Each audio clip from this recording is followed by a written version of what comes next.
Mi jefe me dijo, ya no existe tu bebé, así que espero regreses al trabajo ya mismo, y así respondí a su petición.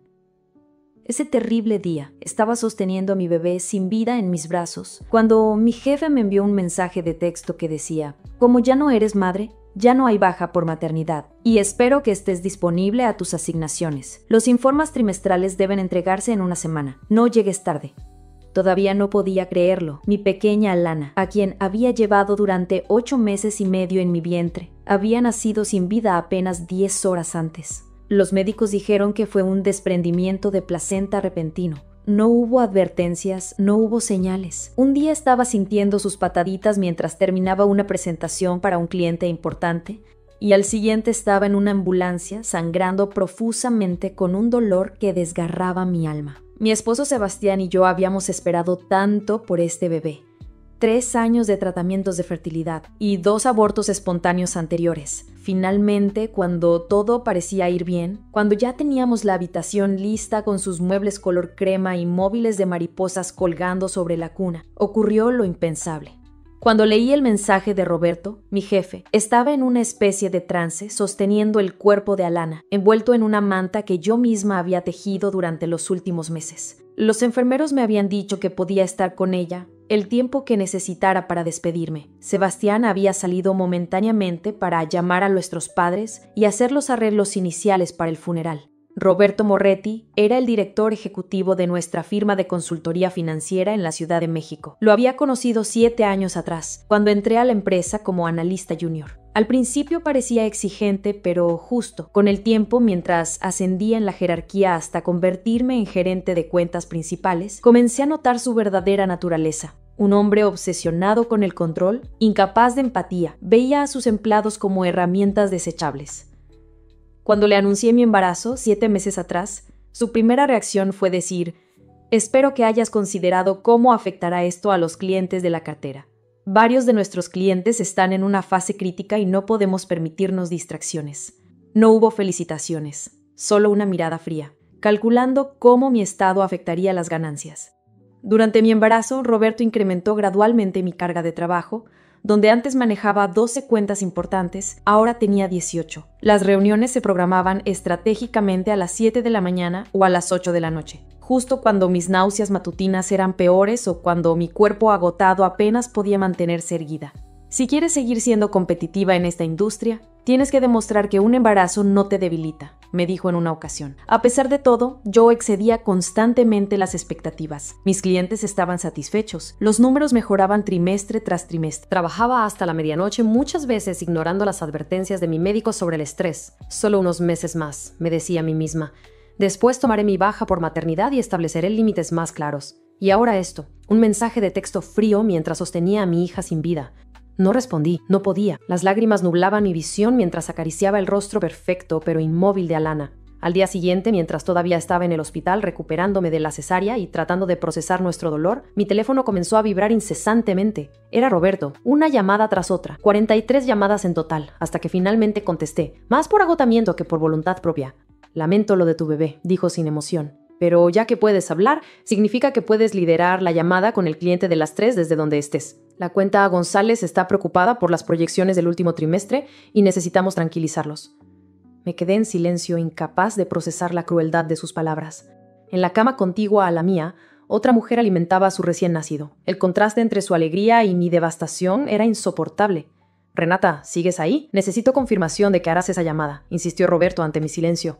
«Mi hija acaba de morir», logré articular con voz quebrada. «Todavía estoy en el hospital, ni siquiera hemos decidido cuándo será el funeral». «Escucha, lo entiendo, es difícil», respondió con un tono que pretendía ser comprensivo, pero sonaba ensayado. «Pero los negocios no se detienen. Puedes tomarte el resto del día después de la llamada. Te enviaré los archivos por correo y solo necesitas estar presente para responder algunas preguntas. Media hora, 40 minutos máximo». Algo dentro de mí se rompió en ese momento. Tal vez fue el shock o quizás la medicación para el dolor, pero accedí. «Está bien», dije mecánicamente. «Excelente. Siempre supe que eras una jugadora de equipo», respondió con satisfacción. «Renata, esto demostrará a la junta directiva tu compromiso cuando discutamos promociones el próximo mes», colgué sin responder. Sebastián regresó a la habitación y notó inmediatamente mi expresión. «¿Estás bien?», preguntó. Le mostré los mensajes de Roberto y le conté sobre la llamada. Su rostro pasó de la incredulidad a la furia en segundos. Debe estar bromeando ese malnacido. No vas a hacer ninguna llamada. Estás de baja médica, por Dios santo. Acabas de pasar por una cirugía mayor y perdimos a nuestra hija. Voy a llamarlo yo mismo. No, dije sujetando su brazo. Yo me encargaré de esto sola. Ahora no tengo fuerzas para otro conflicto.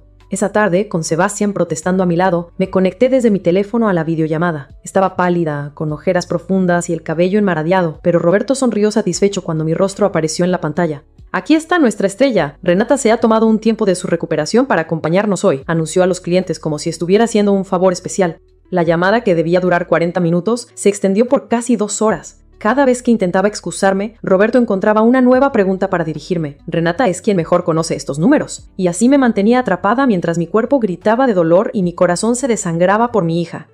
Cuando finalmente terminó, colapsé en llanto en los brazos de mi esposo. No puedo creerlo. ¿Cómo puede ser tan inhumano? 2 días después me dieron del alta del hospital. Aún débil y con instrucciones estrictas de reposo, regresamos a nuestro hogar, a esa habitación infantil que ahora permanecería vacía. Sebastián había cubierto la cuna con una sábana. Ninguno de los dos tenía la fuerza para desmantelarla todavía. Acordamos que el servicio memorial para Alana sería íntimo, solo familia cercana y algunos amigos. Programamos la ceremonia para el viernes en una pequeña capilla cerca de nuestra casa. El jueves por la noche, mientras revisaba las fotografías de ultrasonido que incluiríamos en un pequeño altar, recibí otro mensaje de Roberto. Necesito los informes de progreso de las cuentas Martínez y González para mañana a las 10 de la mañana. También el equipo de ventas necesita las proyecciones actualizadas. Entiendo que estás pasando por un momento difícil, pero la empresa no puede detenerse. No respondí. En vez de eso, apagué mi teléfono y me concentré en los pequeños recuerdos de Alana. Para nosotros, esas pocas horas de paz serían las últimas que tendría por mucho tiempo.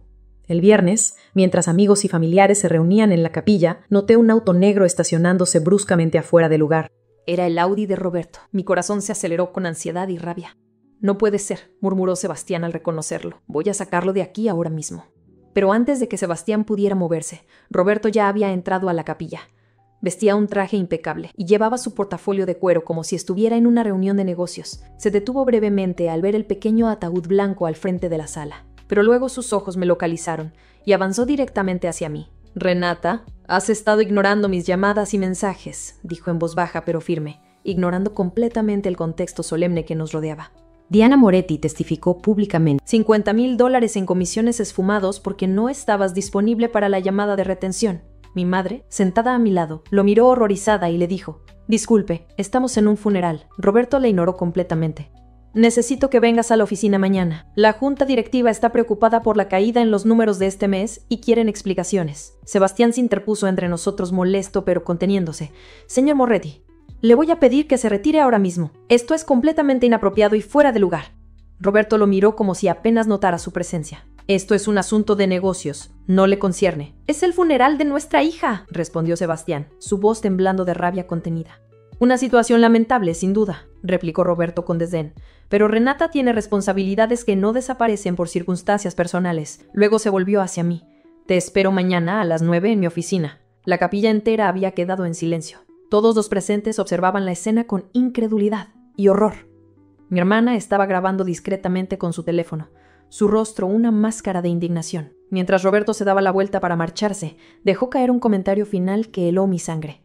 «Por cierto, no eres la primera. Las mujeres siempre dramatizando sus problemas personales. La empresa necesita soldados, no madres lloronas». Las palabras de Roberto resonaron en la capilla como una bofetada, no solo para mí, sino para toda mi familia y amigos. Mi cuerpo entero temblaba. Una mezcla tóxica de dolor, rabia y humillación corría en mis venas. «¿Qué dijiste?», pregunté levantándome lentamente de mi asiento. Las piernas me fallaban, tanto por la reciente cirugía como por la conmoción.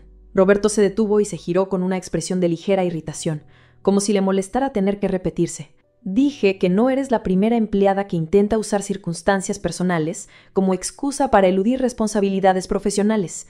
Mi tía Alicia, quien había viajado desde Guadalajara para apoyarnos, se puso de pie. «¿Qué se cree que es esto? Es un funeral, por el amor de Dios», dijo indignada. Roberto la miró con desdén. «Señora, esto es entre Renata y yo. Es un asunto laboral». «¿Qué asunto laboral?», lo interrumpí indignada, encontrando una voz que no sabía que todavía tenía. «Te presentas en el funeral de mi hija para hablarme de cuentas perdidas y me dices que no soy la primera. ¿A qué te refieres exactamente con eso?». Algo en mi tono debió alertarlo, porque su expresión cambió sutilmente. Por primera vez, Roberto parecía ligeramente incómodo, como si hubiera dicho más de lo que pretendía. Simplemente que otras empleadas han pasado por situaciones difíciles y han sabido mantener el enfoque profesional. Mariana Gutiérrez, por ejemplo, lideró la presentación del proyecto Valenciana mientras su madre estaba en cuidados paliativos. Un murmullo de indignación recorrió la capilla. Mi primo Javier, abogado de profesión, comenzó a tomar notas discretamente en su teléfono. Regina Torres se portó muy profesional, continuó Roberto, aparentemente inconsciente del impacto de sus palabras. Mantuvo sus objetivos de ventas durante su tratamiento de quimioterapia. Eso es compromiso. Cada palabra era como una puñalada. No solo estaba siendo cruel conmigo, sino que había hecho lo mismo con otras mujeres. Mujeres que probablemente, como yo, habían tolerado este abuso por miedo a perder sus empleos, por la presión de demostrar que eran suficientemente fuertes en un ambiente dominado por hombres. ¿Obligaste a una mujer a trabajar durante el funeral de su madre?, preguntó Sebastián incrédulo. ¿Y a otra durante su quimioterapia? ¿Qué clase de monstruo eres? No las obligué, respondió Roberto con frialdad. Ellas entendían la importancia de su trabajo. Y hablando de trabajo, Renata, también necesito que revises los contratos González antes del lunes. Han solicitado una renegociación de términos. En ese momento sentí algo extraño sucediendo dentro de mí. El dolor aplastante que había estado sintiendo desde la pérdida de Alana seguía ahí, pero ahora estaba acompañado por una claridad absoluta, como si una niebla se hubiera disipado de mi mente revelando una verdad innegable. Este hombre era un depredador que se alimentaba de la vulnerabilidad y el dolor ajeno. Y yo, en mi afán por ser la empleada perfecta, le había permitido abusar de mí repetidamente. No, dije con voz clara, sorprendiéndome a mí misma. ¿Disculpa?, respondió Roberto arqueando una ceja. Dije que no. No iré mañana a la oficina, no revisaré ningún contrato, no atenderé ninguna llamada. Estoy de baja médica y de duelo. Y lo que estás haciendo no solo es inhumano, es ilegal. Roberto soltó una risa corta y despectiva. No seas dramática, Renata. ¿Sabías en qué tipo de industria te metías cuando aceptaste el puesto? Los mercados no se detienen por tragedias personales. Si no puedes manejarlo, quizás este no sea el lugar para ti. Tienes razón, respondí con una calma que contrastaba con el caos emocional en mi interior. Este no es el lugar para mí, ni para ninguna persona con un mínimo de dignidad.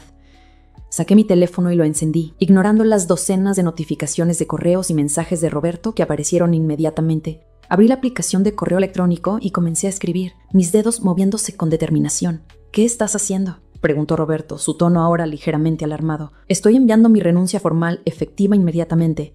Y también estoy copiando a Recursos Humanos y a la Junta Directiva, adjuntando una descripción detallada de tu comportamiento durante mi embarazo, después de la pérdida de mi hija y lo que acabas de revelar sobre otras empleadas. El rostro de Roberto se transformó, la máscara de ejecutivo implacable se desvaneció, revelando momentáneamente el pánico de un hombre que ve su imperio de abuso comenzando a desmoronarse. No seas ridícula, dijo, intentando recuperar el control. Nadie te creerá. Es tu palabra contra la mía. Tengo 20 años en esta industria, conexiones que ni siquiera puedes imaginar. Mi hermana dio un paso adelante, sosteniendo su teléfono cerca de él de manera descarada, y dijo: «Tengo todo esto grabado, señor Moretti. Cada palabra que ha dicho en este lugar sagrado durante el funeral de mi sobrina». La expresión de Roberto se endureció. «Esa grabación no tiene validez legal sin mi consentimiento». «Y tú», dijo, señalándome, «firmaste un acuerdo de confidencialidad. Si intentas dañar la reputación de la empresa, te hundiré en demandas hasta que no puedas ni pagar un abogado». Mi primo Javier se acercó entonces y con tono frío dijo: «Soy Javier Méndez, de Méndez y Asociados, especialista en Derecho Laboral, y le aseguro, señor Moretti, que el acoso a empleados en licencia médica y la invasión de un funeral familiar y las amenazas que acaba de proferir están muy bien documentadas y constituyen múltiples violaciones a las leyes laborales». Por primera vez vi a Roberto vacilar. Su mirada recorrió la capilla, notando finalmente que toda la escena había sido presenciada por al menos 30 personas, muchas de las cuales tenían sus teléfonos en mano, aparentemente grabando. «Esto no ha terminado», murmuró, antes de darse la vuelta y salir apresuradamente. Cuando la puerta de la capilla se cerró tras él, mis piernas finalmente cedieron. Sebastián me sostuvo mientras me desplomaba en el banco. El peso de la confrontación se sumaba al dolor físico y emocional que ya cargaba. «Lo siento», susurré mirando hacia el pequeño ataúd blanco donde descansaba Alana.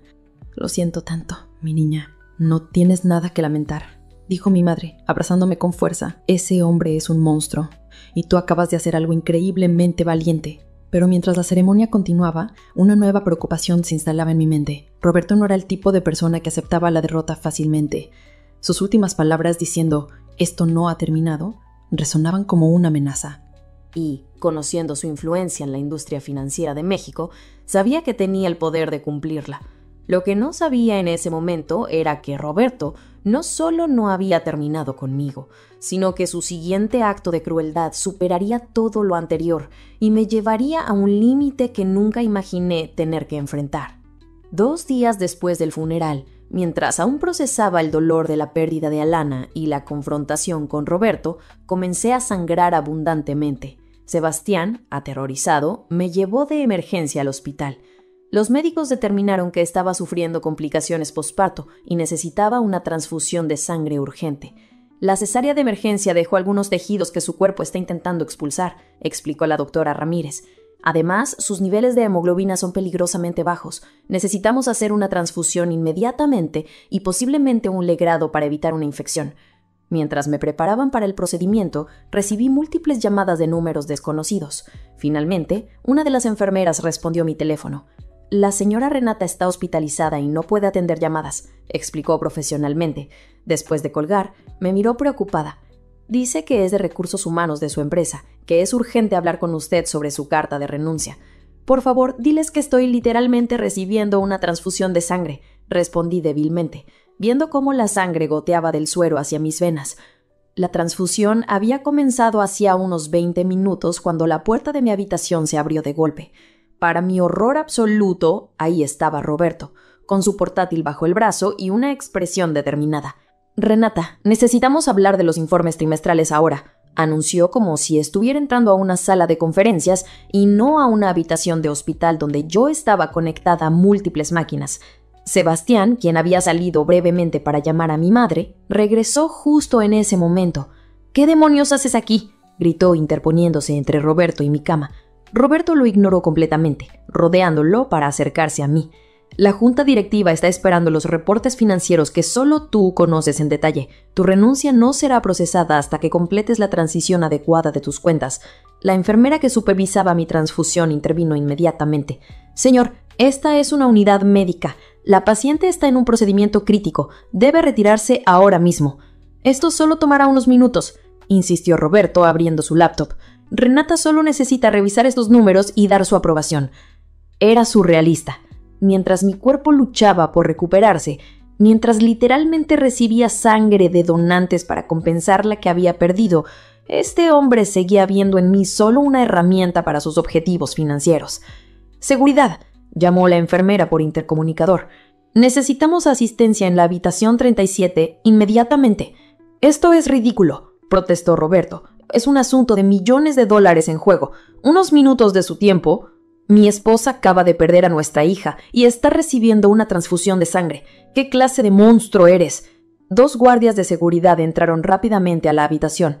«Señor, debe acompañarnos», dijo uno de ellos tomando a Roberto firmemente del brazo. «Suéltenme.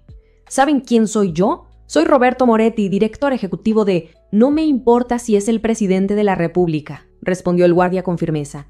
«Está perturbando a una paciente en estado crítico y violando protocolos hospitalarios. Salga ahora o llamaremos a la policía».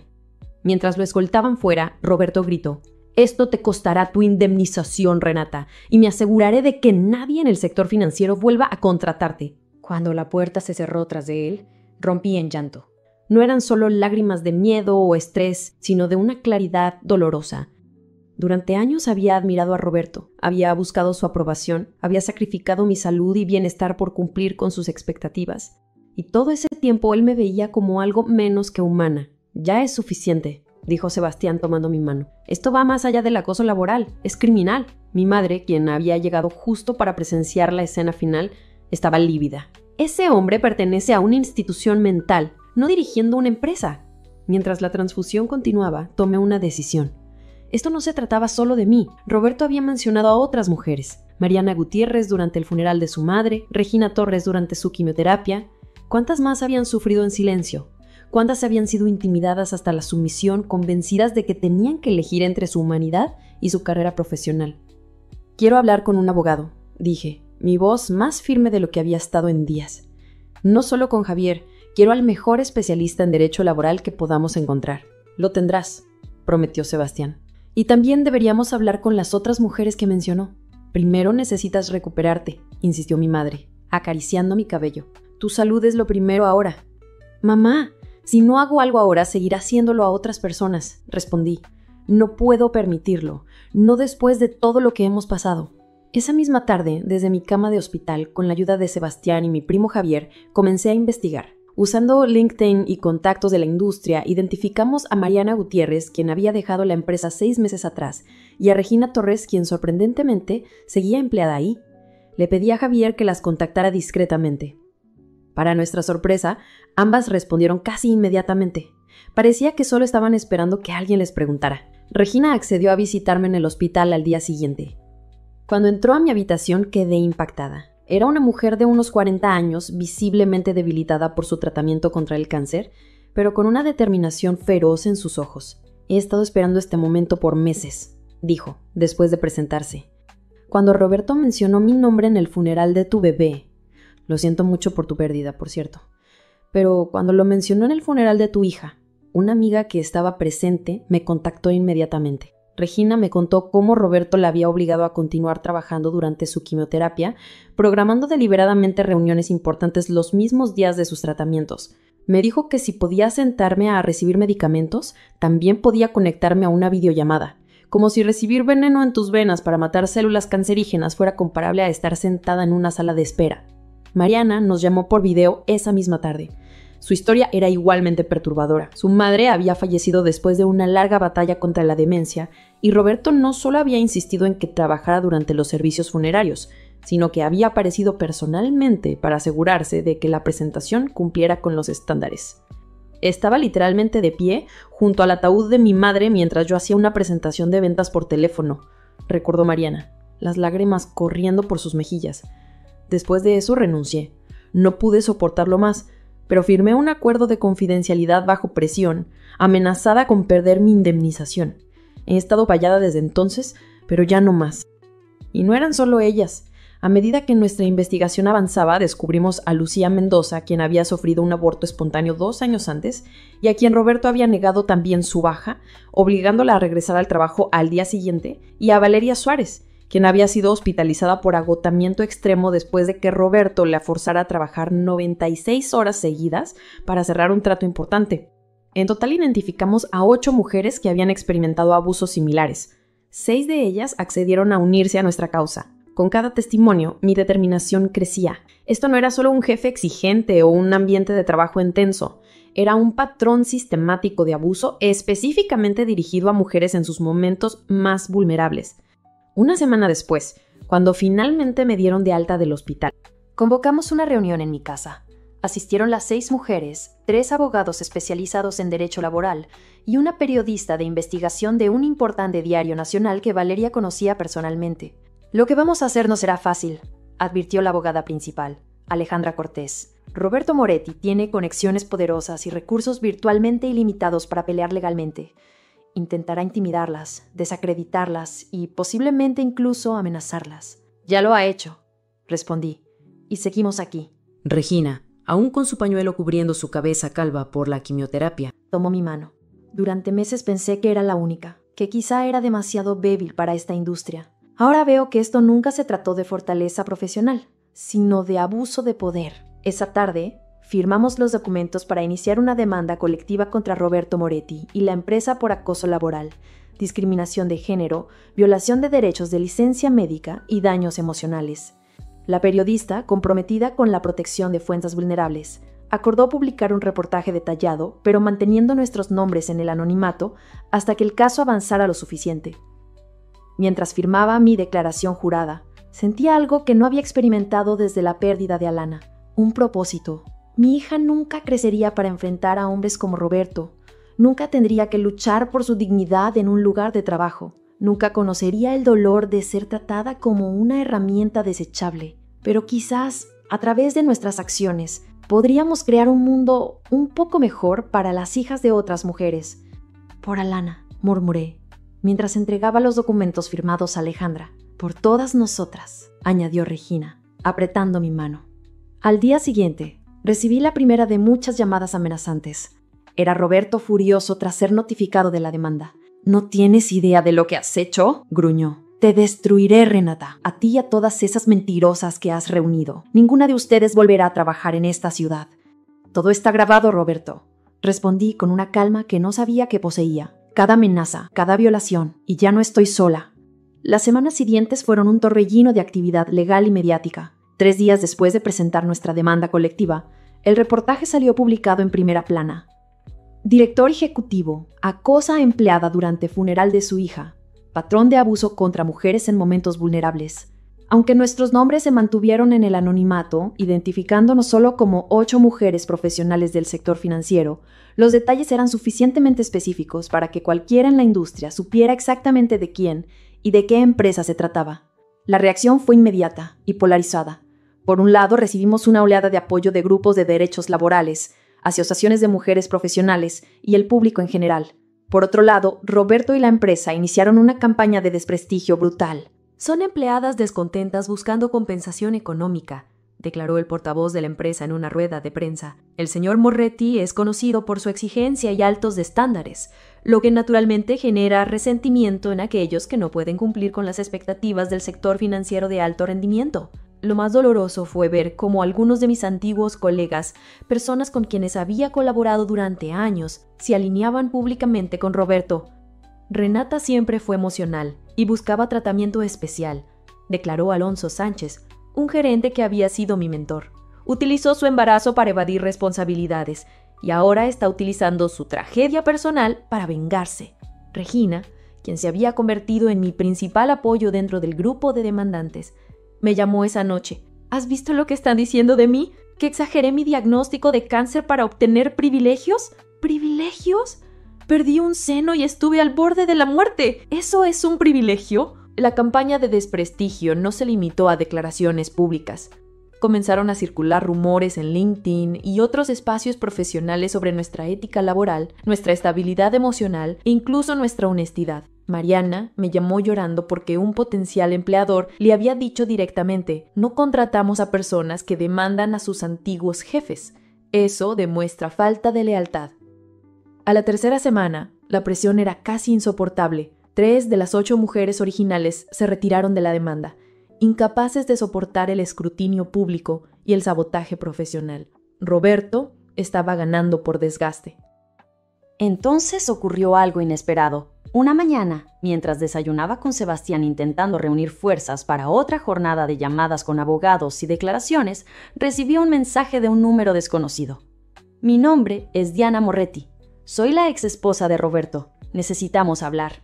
Al principio pensé que era una trampa, otra táctica de intimidación, pero mi curiosidad pudo más y acordamos encontrarnos en un café discreto, en un barrio alejado del distrito financiero.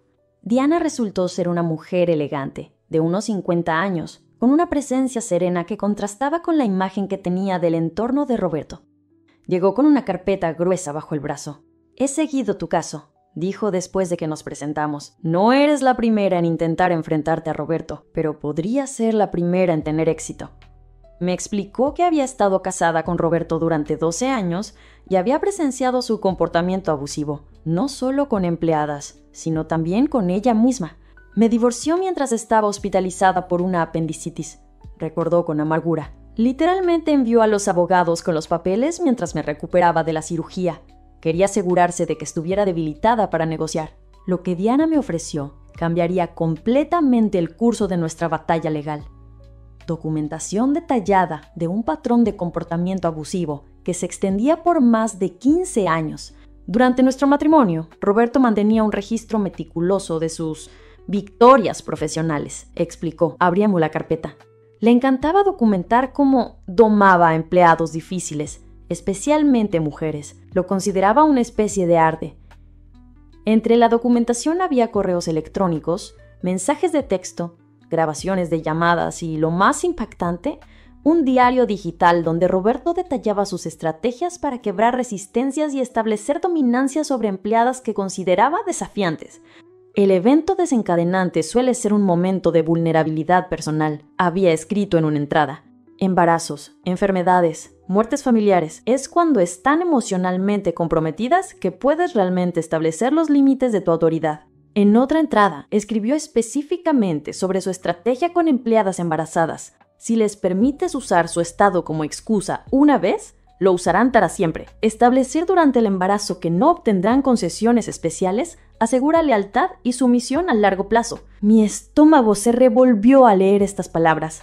No estábamos lidiando solo con un jefe abusivo, sino con alguien que había desarrollado un sistema deliberado y calculado para explotar la vulnerabilidad humana. ¿Por qué me muestras esto ahora?, pregunté a Diana. ¿Por qué no antes, cuando otras intentaron enfrentarlo? Diana bajó la mirada. Miedo. El acuerdo de divorcio incluía una cláusula de confidencialidad draconiana. Si revelaba cualquier información sobre él, perdería todo: mi casa, mi pensión e incluso la custodia de nuestro hijo. Hizo una pausa. Pero nuestro hijo tiene 21 años ahora. Ya no puede usarlo contra mí. Y cuando leí sobre lo que te hizo, sobre tu bebé, su voz se quebró. No pude quedarme callada esta vez. Esa misma tarde, compartí los documentos con Alejandra Cortés. Su reacción fue inmediata. Esto cambia todo. Ya no es tu palabra contra la suya. Esto demuestra premeditación, un patrón sistemático de acoso específicamente diseñado para explotar momentos de vulnerabilidad. Es monstruoso. Roberto debió sentir que algo había cambiado, porque esa noche intensificó sus intentos de intimidación. Recibí más de 50 mensajes amenazantes, algunos tan explícitos que Alejandra los envió directamente a la policía. Sebastián y yo tuvimos que cambiar las cerraduras de nuestra casa después de que un individuo sospechoso intentara entrar alegando una fuga de gas. Pero la peor jugada estaba por venir. 3 días después de mi encuentro con Diana, recibí un sobre anónimo en casa. Dentro había fotos de Alana, no las ecografías que teníamos, sino fotografías tomadas en el hospital después de su nacimiento. Alguien había entrado a los registros médicos confidenciales. Junto a las fotos, una nota escrita a mano. ¿Realmente quieres que el mundo vea a tu hija así? Retira la demanda. Colapsé en el suelo de la entrada, las fotos desparramadas a mi alrededor, un grito ahogado en mi garganta. Sebastián, quien había salido corriendo de la cocina al escucharme caer, recogió las fotos y la nota con manos temblorosas. «Esto es ilegal en tantos niveles», murmuró horrorizado. «Ha violado la confidencialidad médica, ha robado imágenes privadas, está amenazando. Por Dios mío, Renata, esto es extorsión criminal». Esa noche, reunidos en nuestra sala con Alejandra y un investigador privado que había contratado, tomamos la decisión más difícil: entregar las fotos y la nota amenazante a la policía y, simultáneamente, a la periodista que había estado cubriendo nuestro caso. Esto ya no es solo una batalla civil, ha cruzado al territorio criminal. Necesitamos protección policial y la presión pública que solo la exposición completa puede generar. ¿Estás segura?, preguntó el investigador, mirándome con preocupación. ¿Esto significará que la historia de tu hija, tu dolor más íntimo, estará en todos los medios? No habrá vuelta atrás. Miré las fotos de Alana, mi hermosa niña que nunca tuvo la oportunidad de vivir. Pensé en todas las mujeres que habían sufrido bajo el régimen de terror de Roberto, en las que habían abandonado la lucha por miedo, en las que todavía trabajaban bajo su dominio, aterrorizadas de mostrar cualquier signo de debilidad humana. Estoy segura, respondí. Alana merece justicia. Todas la merecemos. Al día siguiente, el escándalo explotó. Director ejecutivo acusado de extorsión criminal. Amenaza a madre en duelo con fotos de su bebé fallecido. La historia estaba en todos los noticieros, en todas las redes sociales, en todas las conversaciones. Esta vez la reacción no fue polarizada, fue unánime. Horror, indignación, repudio absoluto. Y entonces, por fin, comenzó a desmoronarse el imperio de miedo que Roberto había construido durante 2 décadas. El escándalo de las fotos fue el principio del fin para Moretti. La indignación pública fue tan abrumadora que incluso sus aliados más cercanos comenzaron a distanciarse. La junta directiva de la empresa convocó una reunión de emergencia y en menos de 48 horas emitió un comunicado oficial. Estamos profundamente perturbados por las acusaciones contra el señor Moretti. Con efecto inmediato ha sido suspendido de todas sus funciones mientras se realiza una investigación exhaustiva. La empresa cooperará plenamente con las autoridades y tomará todas las medidas necesarias para garantizar un ambiente laboral seguro y respetuoso para todos nuestros empleados. Era un lenguaje corporativo cuidadosamente calculado, pero representaba algo que nunca creí posible. Roberto estaba perdiendo su poder. 3 días después, la policía llegó a su penthouse con una orden de registro. Encontraron no solo evidencia relacionada con la extorsión, sino también documentos comprometedores sobre manipulación financiera y fraude fiscal. Moretti fue detenido esa misma noche, y las imágenes de él esposado, siendo escoltado al vehículo policial, aparecieron en primera plana al día siguiente. Nuestra demanda colectiva, que había comenzado como una batalla cuesta arriba contra un ejecutivo poderoso, se convirtió en el centro de un escándalo corporativo mucho mayor. Las 3 mujeres que se habían retirado regresaron a la causa y 7 más se presentaron con sus propias historias de abuso. Diana Moretti testificó públicamente proporcionando detalles sobre cómo Roberto había perfeccionado sus tácticas de intimidación a lo largo de los años. Lo vi destruir a docenas de mujeres brillantes, declaró ante los medios. Convertía su vulnerabilidad en un arma contra ellas. Las hacía sentir que su humanidad era una debilidad.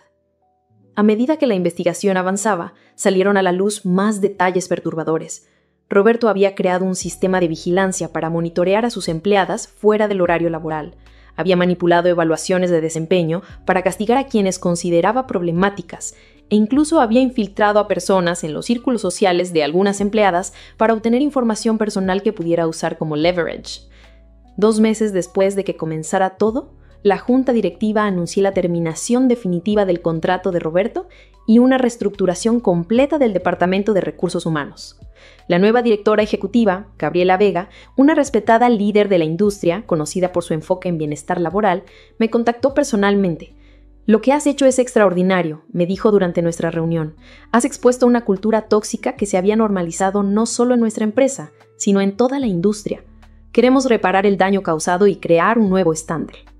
La empresa ofreció un acuerdo extrajudicial que incluía compensaciones económicas sustanciales para todas las afectadas, atención psicológica completa y, lo más importante, un compromiso para implementar políticas robustas que protegieran empleados en situaciones de vulnerabilidad personal.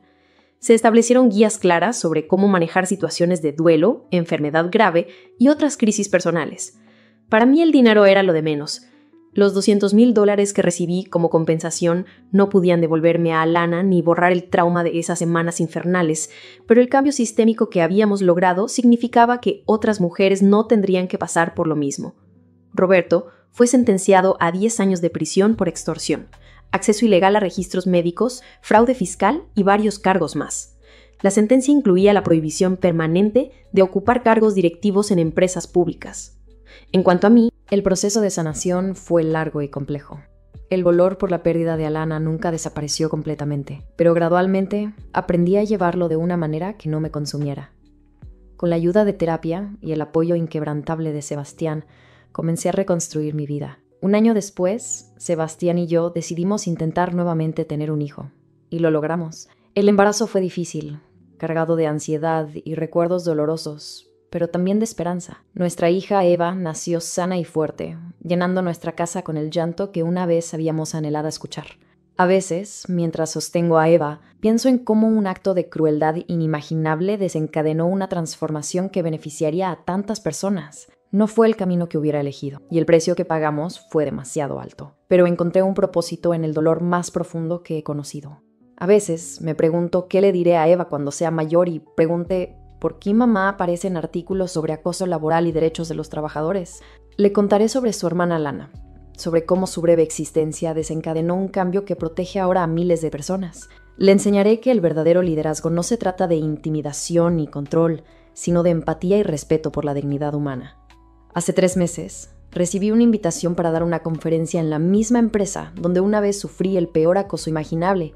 Mientras estaba en el podio, mirando a cientos de empleados que escuchaban atentamente, noté algo extraordinario. En primera fila estaban Regina, Mariana, Diana y todas las mujeres que habían luchado junto a mí. Habíamos entrado a ese edificio no como víctimas, sino como agentes de cambio. Esa noche, mientras ponía a Eva en su cuna, sentí una paz que había creído imposible durante mucho tiempo. En la habitación contigua, el pequeño altar para Lana permanecía con una vela encendida, como siempre. Lo logramos, mi niña. Cambiamos las cosas. Y aunque no estás aquí físicamente, tu impacto en este mundo es inmenso y permanente. Y en ese momento, rodeada del amor de mi familia presente y del recuerdo de aquella que perdimos, supe que había encontrado no solo justicia, sino también sanación.